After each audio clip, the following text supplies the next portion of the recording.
पुण्याच्या हडपसर भागातलं उषा किरण हॉस्पिटल साधारण 40 वर्ष जुनं हॉस्पिटल, त्यामुळे बरीच गर्दी असलेलं. बुधवारी 13 मेला या हॉस्पिटलमध्ये उपचार घेणारे रुग्ण, त्यांचे नातेवाईक, इथले कर्मचारी, डॉक्टर्स एवढंच नाही तर या हॉस्पिटलच्या आजूबाजूला असणाऱ्या लोकांमध्येही भीतीची लाट पसरली होती. कारण होतं या हॉस्पिटलमध्ये सापडलेली बॉम्ब सदृश वस्तू. हॉस्पिटलच्या टॉयलेटमध्ये एका सफाई कर्मचारी महिलेला ही गोष्ट दिसली. त्यांनी तातडीने याची माहिती हॉस्पिटल प्रशासनाला दिली. मग हॉस्पिटलच्या प्रमुखांनी धोक्यात घातलेला जीव, बॉम्ब शोधक आणि नाशक पथक, पोलिसांचं पथक यांनी तातडीने घेतलेली धाव आणि या सगळ्यात प्रत्येकाच्या डोक्यात घुमणारा त्या बॉम्बचा 7 तासांचा टायमर. पुण्यात नेमकं घडलं काय? हा बॉम्ब होता कसला? पोलिसांनी आतापर्यंत काय कारवाई केली आणि सीसीटीव्ही मध्ये नेमकं काय दिसलंय? संपूर्ण माहिती देणारा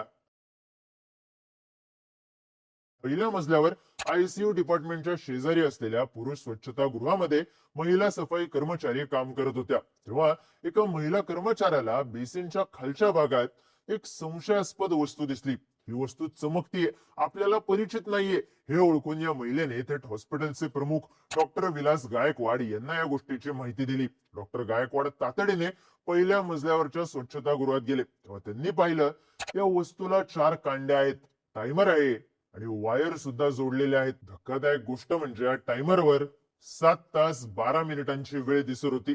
टायमरवरचे आकडे सातत्यानं बदलत होते, त्यामुळे साहजिकच धोका होता. डॉक्टर गायकवाड यांनी परिस्थिती ओळखली. त्यांनी लागलीच एक रिकामं खोकं मागवलं. स्वतःचा जीव धोक्यात घालत ती बॉम्ब सदृश वस्तू त्या खोक्यात ठेवली आणि खोकं घेऊन हॉस्पिटल समोरच्या मोकळ्या जागेत गेले. हॉस्पिटल मधले रुग्ण, त्यांचे नातेवाईक, तपासणीसाठी आलेले लोक, अशी बरीच गर्दी होती. त्यात उषा किरण हॉस्पिटल हे बाजारपेठ भागात असल्यानं आजूबाजूला सुद्धा लोकांची गर्दी होती. त्यामुळे कोणताही अनुचित प्रकार झाला असता तर मोठा गदारोळ उडाला असता.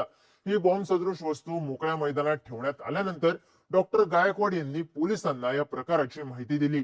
तातडीने पोलिसांचं पथक, बॉम्ब शोधक आणि नाशक पथक म्हणजेच बीडीडीएस घटनास्थळी पोहोचले. त्यांनी सगळी परिस्थिती नियंत्रणात आणली. ज्या बॉक्समध्ये ही वस्तू होती त्याची तपासणी केल्यावर त्यांना आतमध्ये जिलेटिनच्या कांड्या आणि डिजिटल टायमर दिसलं. परिस्थितीचं गांभीर्य लक्षात घेऊन तातडीने हॉस्पिटल परिसर रिकामा करण्यात आला. रुग्ण, नातेवाईक आणि हॉस्पिटल मधले कर्मचारी यांना सुरक्षित स्थळी हलवण्यात आलं. अंधार पडला होता. नेमकं काय घडलंय?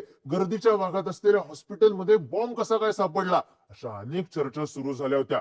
अशातच बीडीडीएस पथकाने ही बॉम्ब सदृश वस्तू हडपसरच्या पॅराग्लायडिंग सेंटरच्या मोकळ्या मैदानात नेली. हा प्रवास जास्तीत जास्त 1 किलोमीटरचा होता, पण सगळ्यांचीच धाकधूक वाढवणारा. पॅराग्लायडिंग सेंटरच्या मैदानात बीडीडीएस पथकाने शिताफीने ही बॉम्ब सदृश वस्तू निकामी केली. त्यावेळी या वस्तूचा छोटा स्फोट झाला आणि हा बॉम्ब असल्याचंच निष्पन्न झालं. माध्यमांमध्ये असलेल्या बातम्यांनुसार रात्री 11 वाजण्याच्या सुमारास हा बॉम्ब निकामी करण्यात बीडीडीएस पथकाला यश आलं आणि पुणेकरांनी सुटकेचा निश्वास सोडला. पण तरी सुद्धा भीतीचं वातावरण होतच, कारण हा बॉम्ब आला कुठून? आता परिस्थिती आहे काय? बघता बघता ही बातमी इतर हॉस्पिटलमध्येही पसरली आणि टेन्शन चांगलंच वाढलं. पण एका बाजूला बीडीडीएस पथकाकडून बॉम्ब निकामी करण्याचं काम सुरू असताना पोलिसांनी तपासाची चक्र फिरवली होती. सगळ्यात आधी त्यांनी या हॉस्पिटलचे सीसीटीव्ही फुटेज चेक करायला सुरुवात केली. सोबतच सगळ्या हॉस्पिटलची तपासणी करण्यात आली. अगदी कोपरा पोलिसांनी तपासला.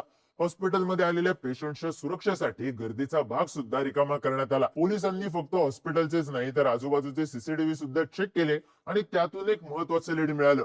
हॉस्पिटलमध्ये बॉम्ब ठेवणारा माणूस दिसून आला.